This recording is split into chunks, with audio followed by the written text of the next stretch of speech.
शिव कृपा परिवार पर जो भी चीज़ें, जो भी बातें मैं बता रहा हूँ वो मेरा स्वयं का अनुभव है या मेरे गुरुजी का अनुभव या गुरु भाइयों का अनुभव है जो मैं आपके साथ साझा करता हूँ, ताकि आप लोगों को इस चीज़ों के बारे में पता चले, आप भक्ति मार्ग में आगे बढ़ सकें, आप भगवान से जुड़ सकें, आप भक्ति से जुड़ सकें। एक हर बच्चा हिंदू भगवान से जुड़ सके, हर व्यक्ति जो है वो भक्ति कर सके, चाहे उसकी उम्र कोई भी हो। तो हमारा उद्देश्य बस ये है। तो जब आप पूजा करते हैं तो कई बार आपने देखा होगा, जब आप मंत्र जाप करते हैं या फिर आप ध्यान करते हैं, खास तौर पर जब आप मंत्र जाप करते हैं तो आप आंख बंद करके मंत्र जाप करते हैं, आंख बंद करके मंत्र जाप करते हैं। उस समय पर ध्यान जो आप लगाते हैं वो अपने आज्ञा चक्र पर कई लोग ध्यान लगाते हैं, कई लोग भगवान की जो मूर्ति होती है, तस्वीर होती है, उसको मन मन में देखते रहते हैं। तो होता क्या है, उस समय पर आपको काफ़ी समय लगता है अपने ध्यान को एक बिंदु पर केंद्रित करने में, उस मूर्ति पर केंद्रित करने में। हालांकि ये भी एक सही तरीका है, पर जो मेरा अनुभव है मैं आपको बता दूं, जब भी आप मंत्र जप करो, जब भी मंत्र जप करो, तो आपकी जो इष्ट हैं, उनकी जो तस्वीर, उनकी जो मूर्ति आपके पास है, उस मूर्ति, उस तस्वीर की आंखों में देखकर, आंखों में आंखें डालकर आप मंत्र जाप करो। मेरा यकीन मानना, बहुत जल्दी आपको फायदा होगा, बहुत जल्दी कृपा आपको मिलेगी, बहुत जल्दी मंत्र सिद्ध होगा, मंत्र कार्य करेगा। आप उनकी आंखों में देखकर मंत्र जाप करो, या फिर दीपक जो है ना, दीपक की लो को देखकर, वैसे सबसे बेस्ट है आंखों में देखकर। अगर आप आंखों में देखते हैं तो कई बार आपके साथ ऐसा हो जाता है, आपका ना मन विचलित भी हो सकता है, विचलित भी हो सकता है, शुरुआत में आपका मन विचलित भी हो सकता है, तो आप उनकी आंखों में देखें। दूसरी बात, दीपक पे भी आप, दीपक को देखते हुए भी आप कर सकते हैं।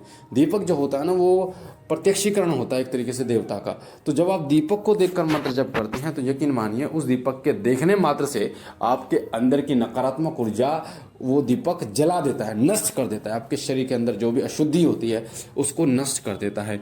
और यही होता है देवता के साथ। जो तस्वीर होती है, विग्रह होता है। हिंदू धर्म में, सनातन धर्म में विग्रह की पूजा जो है, मूर्ति की पूजा जो है, तस्वीर की पूजा जो है, वो बताई गई है। इसका कारण यह है कि आपका भाव, हमारा भाव जुड़ जाता है उस मूर्ति, उस देवता के प्रति, और हम उसे वहीं पर मौजूद महसूस करते हैं, और वही हमारी जो कल्पना होती है, वही उस देवता को प्रत्यक्ष आने के लिए जो है वो कृपा करते हैं, वो अपने प्रत्यक्ष हो जाएगा, वहाँ पर प्रत्यक्ष आ जाता है। आप कह सकते हैं कि वो उस देवता को प्रत्यक्ष करने पर विवश कर देते हैं, क्योंकि हमारी भक्ति इतनी तीव्र हो जाती है, अपना भाव हमारा इतना तीव्र होता है कि वो देवता विवश हो जाता है प्रत्यक्ष दर्शन देने के लिए। कई भक्तों को आपने देखा होगा कि जब वो किसी नकारात्मक, किसी के व्यक्ति के शरीर के अंदर ना नकारात्मक शक्ति है, अब उसको वो देखते हैं तो आंखों में देखते हैं, उसकी आंखों में देखते हैं, जो नकारात्मक शक्ति वाला व्यक्ति है, तो वो प्रेत हाजिर हो जाता है शरीर पर, उसको पीड़ा होने लगती है। उसका कारण पता क्या होता है?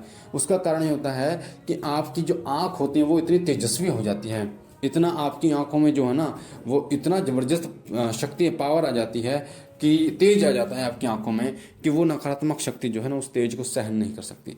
जैसे आपने देखा होगा, कुएं से हम कुएं में बाल्टी डालते हैं, उसके बाद में पानी खींचते हैं, ऊपर की तरफ खींचते हैं। उसी तरीके से जब एक भक्त, एक सच्चा भक्त जब किसी नकारात्मक, किसी व्यक्ति के शरीर के, किसी व्यक्ति के को देखता है ना जिसके अंदर नकारात्मक शक्ति है, तो नकारात्मक शक्ति जो है ना वो हमारे अधिकतर जो है महिलाओं के पेड़ों पर बैठी रहती है, नीचे की तरफ बैठी रहती है, शरीर में कंधों पर भी बैठी रहती है, सिर पे भी बैठी रहती है, और छाती पर भी बैठी रहती है, कमर में भी बैठी रहती है, घुटनों में भी बैठी रहती है, पैर में, पंजों में भी बैठ जाती है। तो जब वो व्यक्ति आंखों में देखता है उस व्यक्ति के, तो होता है क्या, आंखों के माध्यम से एक शक्ति रूपी डोर जाती है, आंखों के माध्यम से उस नकारात्मकता को पकड़कर और ऊपर की तरफ खींच के लेके आती है। तो देन आपने देखा होगा कहीं भगत बोलते हैं ऊपर आ, ऊपर आ, तो वो ऊपर आने का मतलब क्या होता है? वो यही होता है कि वो नकारात्मक शक्ति जो है ना ऊपर लेके आते हैं उसको, या बोलते हैं देवता से, देवता इसे ऊपर लेके आओ, या बाबा से ऊपर लेके आओ, माता से ऊपर लेके आओ।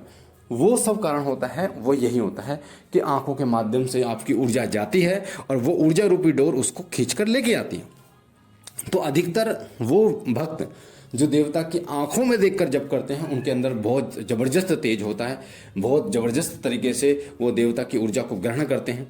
और मैंने पिछली वीडियो में बताया था, इस वीडियो में भी बता दूं कि जब भी आप मंत्र जप करें तो 5 माला कम से कम मंत्र जप करें, गिलास जल रखें, थोड़ा सा गंगा जल मिलाएं, और 1 माला जप होने के बाद 3 फूके उस जल में मारें। फिर जब 1 माला होने के बाद 3 फूके जल में मारें। 5 बार जब पूर्ण होने के बाद, जैसे 5 माला होगी तो 15 बार फूके आप मारेंगे, और उस जल को आप स्वयं ग्रहण कर लें, तो आप देखना आपके अंदर जो है ना, जो अनुभूतियां हैं वो बहुत जल्दी अनुभूतियाँ आपको होनी शुरू हो जाएंगी। आप किसी के सिर पर हाथ भी रख दोगे ना तो उसको आराम हो जाएगा। आप अगर किसी के लिए प्रार्थना कर दोगे ना नाम लेकर तो उसको आराम हो जाएगा। वो सिर्फ इसलिए होगा क्योंकि वो ऊर्जा जो थी ना वो आप स्वयं पूरी की पूरी ऊर्जा आप ग्रहण कर लेते हैं। तो ये सब अनुभव होता है। अनुभव के आधार पर ही मैं आपको ये चीज़ें बता रहा हूँ, इसलिए इन चीज़ों को करना शुरू कर दीजिए। अगर आपको चाहिए कि आप शक्तियों से बात करें, आपको चाहिए कि आप शक्ति को अनुभव करें, आपको चाहिए कि आप समाज कल्याण करें, तो आप इस तरीके से जरूर कीजिए और यकीन मानिए ये तरीका काम करता है। तो मुझे आशा है ये जानकारी आपको अच्छी लगी होगी और बाबा भोलेनाथ से मैं विनती करता हूँ कि बाबा आप पर कृपा करें, आपके घर परिवार पर कृपा करें, सदैव आपकी झोली भरते रहें। और पहली बार चैनल पे है तो इनको लाइक कीजिए, शेयर कीजिए, सब्सक्राइब कीजिए। इस वीडियो को ज़्यादा से ज़्यादा लोगों को शेयर करना, क्योंकि ये वीडियो जो है वो बहुत सारे लोगों के जीवन को बदल सकती है, जिस तरीके से मेरा जीवन बदला है।